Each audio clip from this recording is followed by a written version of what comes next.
نحمده ونصلي على رسوله الكريم আম্মা বাদ। প্রতি সপ্তাহে বাবে রহমতে ইসলাম ধর্মের বিভিন্ন দিক নিয়ে আমরা আলোচনা করে থাকি এবং একজন মানুষ কিভাবে রাসূলের আশেক হয়ে রাসূলের দিদার লাভ করতে পারে, আল্লাহর নৈকট্য লাভ করতে পারে, তার উপরে তালিম দিয়ে থাকি। আমাদের মনে রাখতে হবে, মহান রব্বুল আলামিন মানুষকে আশরাফুল মাখলুকাত করে সৃষ্টি করেছে। আশরাফুল মাখলুকাত মানে সৃষ্টির সবচেয়ে শ্রেষ্ঠ। মানুষ হয়েছে সৃষ্টির মাঝে শ্রেষ্ঠ সম্প্রদায়। রব্বুল আলামিন তার প্রতিনিধিত্ব করার জন্যেই মানুষকে সৃষ্টি করেছেন। দুনিয়ার বুকে এসে পারিপার্শ্বিকতার কারণে বিভিন্নভাবে আমরা আল্লাহকে ভুলে অন্যদিকে দাবিত হয়ে পড়েছি, ফলে আশরাফিয়তের গুণ আমরা হারিয়ে ফেলেছি। আশেকে রাসূলেরা, আজকে আমরা একটা বিষয় আলোচনা করব, সেটা হচ্ছে রব্বুল আলামিন মানুষকে কি আমানত দিয়েছেন। পবিত্র কোরআনে রব্বুল আলামিন ঘোষণা করেছেন, আমি পাহাড় পর্বত আসমান জমিন সবার কাছে আমানত দিলাম, কেহই আমানত গ্রহণ করল না, মানুষ উহা গ্রহণ করেছে। মানুষ কত জালেম, কত বোকা। আল্লাহ বলেন, আমি এই আমানত আসমান জমিন পাহাড় পর্বত সবাইকে দিলাম, কেউই গ্রহণ করল না, মানুষ আমানত গ্রহণ করেছে। মানুষ কত জালেম আর কত বোকা। এই আমানতটা কি আমাদের জানার প্রয়োজন আছে না নাই? এই আমানত ওই জিনিসকে বলে যা আপনার হাতে গচ্ছিত রাখা হয়েছে, আবার সেটা মালিককে ফেরত দিতে হবে। আর যে আমানতের খেয়ানতকারী সেই অপরাধী এবং সেই আল্লাহর শত্রুতে পরিণত হয়। মানব জাতিকে সৃষ্টি করার পরে আশরাফুল মাখলুকাত করে সৃষ্টি করে রব্বুল আলামিন মানবের কাছে আমানতটা কি দিলেন? এই আমানতের কথা পবিত্র কোরআনে আল্লাহ ঘোষণা করেছেন। আর এই আমানত আমাদের হায়াতে জিন্দেগির পরে আল্লাহর কাছে ফেরত দিতে হবে। যে আমানত আমরা রেখেছি আবার ফেরত আল্লাহর কাছে দিতে হবে। আমরা কি সে আমানতরা চিনতে পেরেছি? আসলে আমানতরা চিনতে পারি নাই। আমানতের ব্যাখ্যা করতে গিয়ে পবিত্র কোরআনের বিভিন্ন তাফসির কারকগণ, আদিম এবং প্রবীণ এবং নবীন সমস্ত তাফসির কারকগণ বিভিন্নভাবে আমানতের ব্যাখ্যা করেছেন। আমানত বলতে আদিম, প্রবীণ এবং নবীন তাফসির কারকগণের মধ্যে কেহ কেহ বলেছেন আমানত বলতে কোরআন শরীফকে বোঝায়। আবার কেহ কেহ বলেছেন আমানত বলতে ঈমানকে বোঝায়। আবার কারো কারো মত হলো আমানত বলতে ইসলামী শরীয়তকে বোঝায়। তো রব্বুল আলামিন মানব মণ্ডলীকে আমানত তো তিনটা জিনিস দেয় নাই, একটা। কয়টা দিছে? পবিত্র কোরআন আর ইসলামী শরীয়ত। কোরআন এবং ইসলামী শরীয়ত এক জিনিস নয়, এক জিনিস। তাফসির কারকগণ আল্লাহর সাথে যোগাযোগ না থাকার কারণে ভুল তাফসির করেছে।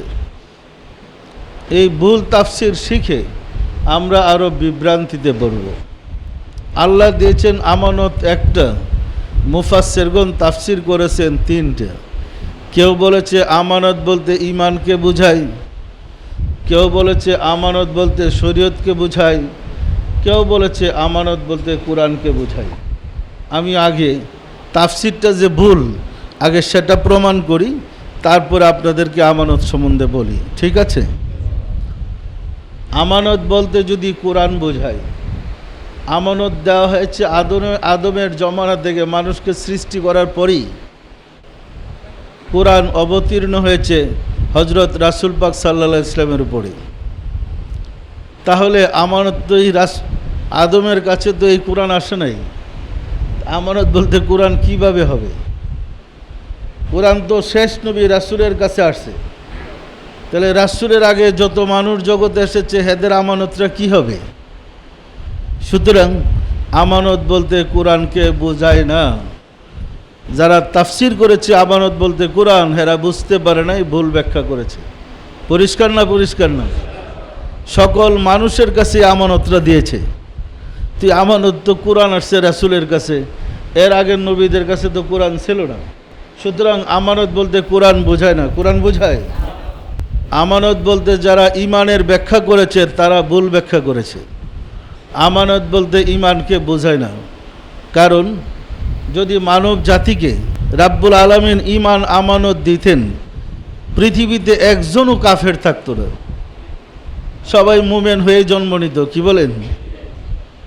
তাহলে কোরআন আর এই আয়াত আসতো না, কুল ইয়া আইয়ুহাল কাফিরুন, মানে কাফিরই তো থাকতো না, সবাই মুমিন হইতো। তাহলে যারা তাফসির করেছেন আমানত বলতে ইমানকে বোঝায়, তাদের তাফসির সঠিক না বেঠিক বলেন তো? আমানত বলতে যদি শরীয়তকে বোঝায়, যারা তাফসির করেছেন আমানত বলতে শরীয়ত, সেটাও ভুল। আদমের শরীয়ত ছিল আপন ভাই বোনে বিবাহ জায়েজ, রাসূলের শরীয়তে আপন ভাই বোনে বিবাহ হারাম। আমানত বলতে শরীয়তকে বোঝায় না। শরীয়ত পরিবর্তনশীল, আমানতের কোনো পরিবর্তন হয় না। শরীয়ত অবস্থার পরিপ্রেক্ষিতে এক এক নবীর শরীয়ত এক এক রকম ছিল। যেমন মূসা আলাইহিস সালামের শরীয়ত ছিল মাঠের মধ্যে গিয়ে তওবা করার জন্য সবাই একত্রিত হইতে হয়েছে, আকাশ থেকে একটা অন্ধকার এসে সমস্ত মানুষগুলোকে ঢেকে দিত, তখন তরবারি দিয়া কুবাকুবি শুরু হইতো।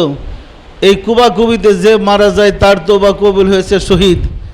যে না পালায় আহত হয়েছে, বেঁচে আছে, সে গাজী। আর যে পালাইছে সে মুনাফিক। এই ছিল মুসার শরীয়ত। রাসূলের শরীয়তে কি এই কুবাকুবি আছে? রাসূলের শরীয়ত হলো তওবা আস্তাগফিরুল্লাহ পড়লে তওবা কবুল হয়ে যায়। তাহলে আমানত বলতে শরীয়তকে বুঝায় না। কি বলেন? সকল মানুষকে আল্লাহ আমানত কয়টা দিছে? একটা। দেখেন, তাফসির কারকগণের ব্যাখ্যায় যদি তাফসির করেন, তাহলে আমানতটা কি বিশ্রে বাইর করতে পারবেন না। আপনি আমানতটা রক্ষা করবেন কি? যারাই তাফসির লিখেছেন হেরাই তো আমানত বুঝে নেই। তো যে নিজে আমানত চিনে না, বুঝে না, সে আমাকে আমানতের পরিচয়টা করাই দিবেন কিভাবে? এইভাবেই জাতি, সমাজ, ধর্ম বিকৃতি হয়ে অন্যদিকে প্রবাহিত হয়েছে। পরিষ্কার না? পরিষ্কার না? তাফসিরের জন্মলগ্ন থেকে এই পর্যন্ত যত তাফসির আছে, যত বড় বড় তাফসির সব খুলে দেখেন, এই তিনটা কথাই বলছে আমানত সম্বন্ধে। এতে বোঝা যায় তাফসির কারকগণ আল্লাহর ভাষা বুঝেন নাই। কি সত্য না মিথ্যা বলেন? এখন আমানত বলতে কি কোরআনকে বুঝায়? আমানত বলতে কি শরীয়তকে বুঝায়? আমানত বলতে কি ইমানকে বুঝায়? তাহলে আমানতরা কি? আমানতরা কিন্তু সবাইকে দিছে। আদম থেকে শুরু করে কিয়ামত পর্যন্ত যত মানুষ আসবে সবার মাঝে আল্লাহ আমানত দিয়েছে। এই আমানত আল্লাহর কাছে আবার ফেরত দিতে হবে, মনে রাখেন। আমানত যদি আমি না জানি, এটা ফেরত দেব কি? জানার দরকার আছে না নাই? আশিকে রাসূলেরা আমানত বলতে বোঝায় নাফাকতু ফিহি মিন রূহি, আমার রূহ থেকে রূহ তোমার ভিতরে ফুঁকে দিলাম। আদম থেকে শুরু করে পৃথিবীতে যত মানুষ এসেছে সবার ভিতরে আল্লাহর দেওয়া রূহ ফুঁকে দেওয়া আছে। আছে না নাই? তাহলে নফসের ভিতরে ফুঁকে দেওয়া রূহটাই আপনার কাছে আমার কাছে আমানত। আল্লাহ যে নফস সৃষ্টি করে, নফসের ভিতরে তার দেওয়া রুহু ফুঁকে দিলেন, এই রুহুটাই আমাদের কাছে আমানত।